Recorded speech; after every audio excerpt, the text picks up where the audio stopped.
So for today's video, maghimo ta og coffee cupcake.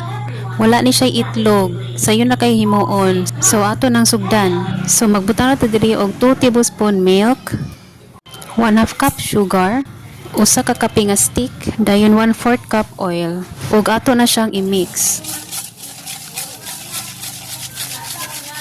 Pagkahuman na to og mix, atong butangan og 1 cup flour, 1 teaspoon baking powder, ug 1/2 cup milk, dayon ato na siyang i-mix.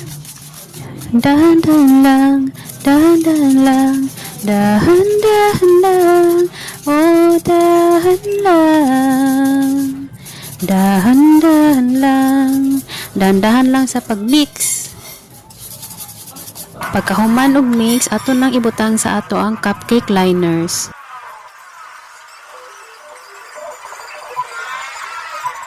And then, chocolate chips for toppings, pero optional ra ni.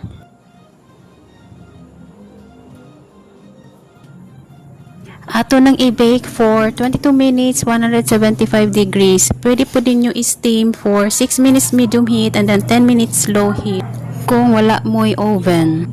Ug maura to. Thank you for watching.